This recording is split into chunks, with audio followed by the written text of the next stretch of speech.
We're going to add in some details to the back, such as this bumper and this little cutout that's right here. And we'll also change the curvature of this some to better match the bumper a little bit better.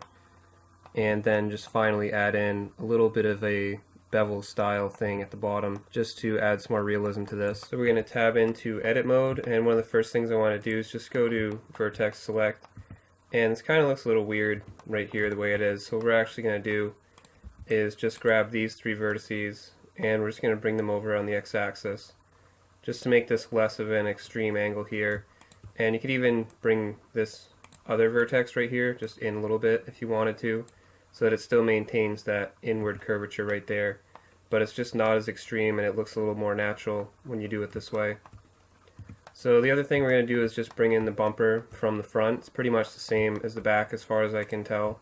So we're just going to select a vertex on this part, hold shift, select a vertex on this part, do Control L, that'll select all of it, Shift D to duplicate, right click to cancel, and then we're just going to bring it back on the y-axis. Then we're going to need to flip this, so we're going to do S, Y, and then -1 and press enter. And whenever you do that, you're going to get the normals flipped as well, so we're going to have to do Control N, and that will recalculate the normal. So now we're just going to bring it into position roughly, just kind of put it wherever you think it should be. You just don't want it sticking through. Like you can see, it's kind of starting to stick through right here. So go to about there is going to be fine. So another thing we want to kind of look at is take a look at this and then compare it to the reference. So I think this part needs to be a little bit thicker in this area. We kind of have a little thinner. So what we're going to do is we're actually going to take these vertices here. So I'm going to select this one, hold Control, select this one, and we'll just kind of bring this out a little bit and add some more thickness to this. And you could even do the same with this part right here if you wanted to select these three and then just bring it out slightly. Next thing we want to do is start adjusting this part to better match the bumper, because I think the bumper is a pretty good representation of what the shape of this should be. So we're going to just select this vertex, B to box select, get the rest. There's three of them there. And then just bring this out until it's pretty close to the bumper. And we're going to do the same for the rest of these parts. We're going to go over here, select a vertex, Z for wireframe, B to box select, get all three vertices, and then you can just bring it over. If you really wanted to, you could actually just bring it over closer to this vertex, so you could adjust the X value as well as the Y value, so that it's a bit of a better match if you want to do it that way. So we're just going to continue with that. Just make sure you get all the vertices in the area, so you need all three. I only selected two at first, so I had to go back and make sure I had all three of them. And you can adjust these two and just make sure it fits the bumper a bit nicer so that when you see everything there's not these large gaps. You could, if you wanted to, add in a loop cut here. That's going to add quite a few vertices. So we could add in just a few vertices there instead of having it go through the whole car if you want to have it fit a bit nicer. So next we want to make that little cutout. You can see it a little bit right here, and it's easier to see in the video that's linked in the description. It's the same video that I showed last time where the bumper is actually off and you can see this cutout a lot better. So it's the same shape on the top, and then there's a similar shape on the bottom, and it's more like a football shape if you want to call it that, but it looks like this essentially. Looks pretty similar to this. So this is what I came up with for what we're going to be making. So to do that, first we're going to hide the bumper. So we're going to select a vertex on these two pieces, do Control L and then do H to hide that, and we're going to try to make that cutout. So we're going to make a vertex here, here, and then finally in the center, and then we'll bevel this vertex to make some better shape to it. So we're going to do 7 for top view, and we're going to do K for the knife cut tool, and we'll left click about here, and then we'll go over to about here and left click again, then do C to make a straight line, and then go over here and left click and press enter. So that's going to give us our base shape. Then we're going to select this vertex. We can do Control Shift B to do a vertex bevel, and this will just help us round it out a bit better. But actually before we do that, so I'm just going to right click to cancel that. Before we do that, I actually want to add a little curvature to this. So I'm going to select this vertex, just bring it out on the y-axis a bit in this direction, and then we can select this vertex again. Do Control Shift B and go until there's relatively even spacing. So you want the spacing here to be similar to here to similar to here. So now what we want to do is basically just copy this and put it right down here because it's pretty much the same shape on the top as it is on the bottom. So what we're going to do is we're just going to delete this vertex first. So we're going to select it, do delete, and choose vertices. Then I'm going to select this vertex, do Shift S, and choose cursor to selected to put the cursor on this point. Then I'm going to hold Control, right click on this vertex, you get all these. Shift D to duplicate, right click to cancel. And we're going to change this to the 3D cursor, so the pivot point should be on 3D cursor. Then we're going to do R and then X to rotate in the X direction. And you can see it's a positive value on the bottom left that we want because we actually want to rotate it like this, so it's more like this. So we're going to do 90, so we're going to type in 90 and then press enter. And this will give us our new shape.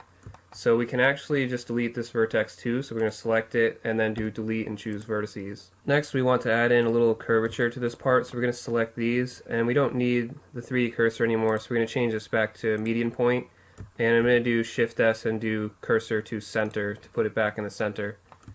So now we're just going to add slight curvature to this, so just bring it out a little, deselect that vertex by holding Shift and right clicking, add a little more curvature, then deselect this one, and adds a little bit more curvature there. So it's not just a straight line, it has slight curvature to it. So now all that's left is just to fill this in. So we're going to select these 4 and we're going to press F, and then we can select these 3 and press F, and then we'll select these 4 and press F. Then to fill this part in, we're going to select these 3, press F, then we'll select these 2, press F, and then finally these, and we'll press F. Then we'll just do A twice, we'll do Control N, tab into object mode, turn on smooth shading so we have smooth shading. And what we also can do is just, I'm going to select all these because I think we may have a duplicate vertex for some reason. So I'm just going to select this vertex, B to box select, get all this, then do W and choose remove doubles. So we removed one vertex. We had a duplicate vertex for some reason. I'm not really sure why that happened, but it's gone now, so we're all set. So now we just want to make sure that this is either quads or triangles, because right now we have just an n-gon. So I'm going to select these 2 vertices, just do J to join, select these 2, and then J to join. One more thing you might want to do is go to edge select, and you'll notice this doesn't have a bevel to it. So what we're going to do is just Alt right click here, Alt and Shift right click, and then we'll do Control E and click on edge bevel weight, go it till it says 1 on the bottom left, and then just left click. And now you can see we have a nice bevel on this, as long as the bevel modifier is on, which it should be. And now we're going to press tab to go into edit mode, and we want to add in some more vertices here to match the curvature of this a bit better. So what we want to do is just do Control 1 for back view, and we do K for the knife cut tool, and then go to about here. Make sure you're on this edge, so this shorter edge. You don't want to have this longer edge highlighted. That's the wrong edge. So you just want to make sure you have the shorter edge highlighted. Then you're just going to left click about halfway, do C to do a straight line, go down to the bottom edge, and then left click again, and then press enter. And that'll give us a nice edge to work with to actually add some curvature. So we're just going to bring this out slightly. And to make it easier so we can actually see the bumper, we're going to do Alt-H, and that will unhide the bumper. You can do Z for wireframe, then Alt-right click on this edge, which is the one we just created, to give it some curvature, and then just adjust it on the Y-axis until you have a better match for the bumper compared to the rest of the car. And you can, if you want, adjust this part too so it's a little closer. So you can do Z for wireframe and just select this little area. And make sure you don't have any part of the bumper selected, so you don't want any of the vertices that are actually on the bumper selected. And you could even actually take all these. You could take this too and just bring it all forward slightly so that the shape of this is still the same as the shape of the other one. And then I'm going to just adjust these as well. So I'm going to take these and move them forward slightly too. For this center one, there's actually 2 vertices, so you just want to make sure you get both of them. So you want this vertex down here, and then this vertex up here at the center, and you can just bring it forward until you have the result that you want. And I'm going to take this one back a little just so that the shape of this is more rounded.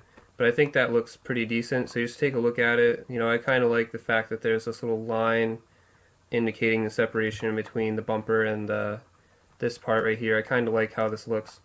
So I'm happy with that. And then the last thing we want to do is just Alt right click on this bottom part And actually before we do that, before I forget, I want to take this vertex and then hold shift and take this vertex and do J to join. That'll just get rid of the n-gon that we created when we did the knife cut right there.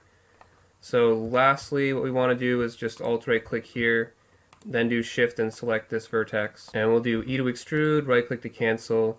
Then we're just going to do S to scale this down a little bit. And we're actually going to bring it down on the z-axis. So bring it down a bit on the z-axis. And this will kind of give a little beveling effect to the bottom, which is kind of how it is on the real thing. So it'll just make it look a little bit more realistic. So the bottom actually comes in a bit. Exactly how much scaling you need to do, I'm not sure, but you just want to scale it down a little bit and then bring it down on the z-axis. Then one thing you could consider doing is merging this vertex down, but I actually kind of like the shading how it is, like right now. And if you merge this vertex down, so if you take this vertex, shift select this one and do Alt M and choose that last, just pay attention to the shading and just see if you like it or not. On my model, I kind of don't like it because you can kind of see that line a little bit, and it doesn't look as nice and continuous as I think it did right here. It looks a little smoother like this than it does like this, at least in my opinion. But it's up to you. It will reduce the vertex count, so it's up to you. If you like it and you think it works okay on your model, you're free to merge this one down. It's not really a necessary vertex. And once you're happy with all your stuff, you're just going to save this by going to File and Save. Thank you to our awesome Patreon supporters. If you'd like to become a Patreon supporter yourself, head on over to patreon.com/StephenBrooks. Thank you for your support.